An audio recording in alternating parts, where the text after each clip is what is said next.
ఈరోజు పప్పుచారు చేసుకుందాము. సింపుల్గా అయిపోతుంది, అలాగే డిఫరెంట్ టేస్ట్ కూడా ఉంటుంది దీనికి.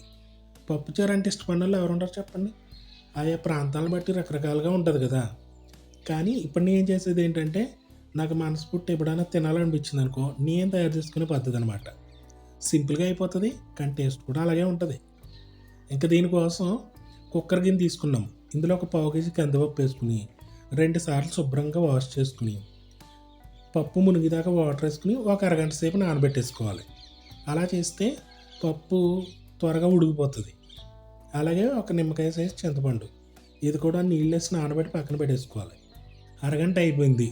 ఇప్పుడు పొయ్యి మీద పెట్టుకుని సిమ్లో పెట్టి ఈ పప్పు మునిగిదాకా ఒక రంగుల మెత్తు వాటర్ వేసుకోవాలి అంతే. మామూలు మూత పెట్టుకుని సిమ్లో పెట్టి ఉడికించుకోవాలి. ఒక పొంగు తర్వాత కొద్దిగా ఆయిల్ యాడ్ చేసుకుంటే పప్పు ఫాస్ట్గా ఉడుకుతుంది. మరి నీళ్లు ఎగిరిపోవా అంటే ప్రతి 5 నిమిషాలకు ఒకసారి చెక్ చేసుకుంటూ కొద్దిగా వాటర్ యాడ్ చేసుకుంటూ ఉంటే ఈజీగా ఉడికిపోతుంది. పప్పు బాగా ఉడికిపోయింది కదా. ఇప్పుడు చిన్న ఉల్లిపాయలు వాడడం, దేశీ ఉల్లిపాయలు, ఒక గుప్పిడి ఉల్లిపాయలు, 4 పచ్చిమిర్చి ఇవి వేసుకున్న తర్వాత ఒక 10 నిమిషాలు మళ్ళీ సిమ్లోనే ఉడికించుకోవాలి.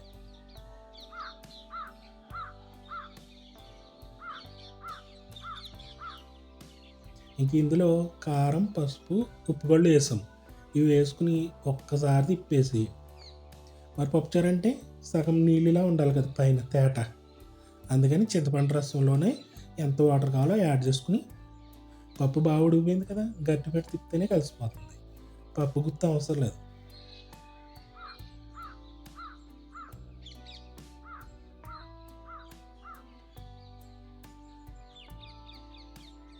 ఈ చింతపండు రసం కూడా యాడ్ చేసుకున్న తర్వాత హై ఫ్లేమ్ పెట్టుకుని ఒక్క 10 నిమిషాలు మరిగించుకుంటే తాలింపుకి రెడీ. అంతే, ఉల్లిపాయ పచ్చిమిర్చి అన్నీ కరెక్ట్గా ఉడిపోయి పప్పు కూడా కరెక్ట్గా ఉడికిపోద్ది. ఇంకా పప్పు గుత్తెట్టి ఏం మెదపవసరం లేదు.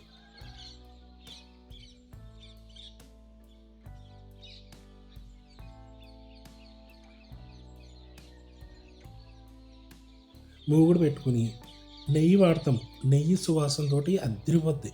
వెల్లుల్లి, ఆవాలు, జీలకర్ర, ఇంగువ, ఎండుమిర్చి, కరివేపాకు ఇవన్నీ వేసుకుని గలగలలాడిపోవాలన్నమాట. ఫ్రై చేస్తుంటే అంతవరకు చేసుకోవాలి. తాలింపు సరుకులు ఎక్కువ వేసుకుంటే చాలా టేస్ట్గా ఉంటుంది.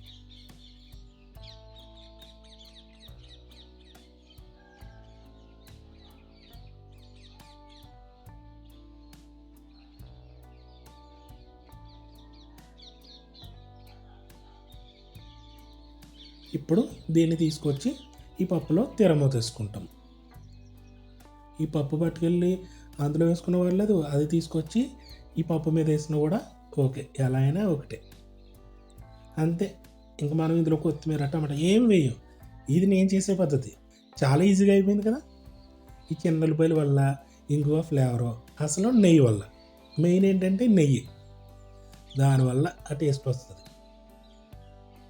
ఇంక ఇందులో ఓల్డ్ స్టైల్లో కాల్చిన ఎండుమిర్చి, నిప్పుల మీద కాల్చుకున్న ఎండుమిర్చి, ఇవి నంచి తింటే ఉంటుంది, ఒక మాదిరిగా ఉంటుంది, చాలా టేస్ట్గా ఉంటుంది. సింపుల్గా అయిపోయింది కదా. తప్పకుండా ట్రై చేయండి కుదిరితే. ఇంకా బోల్డ్ అని వీడియోస్ చేసుకుందాము. సబ్స్క్రైబ్ చేసుకుని బెల్ బటన్ నొక్కేయండి, నోటిఫికేషన్స్ వస్తాయి. లైక్ చేయండి, షేర్ కూడా చేయండి.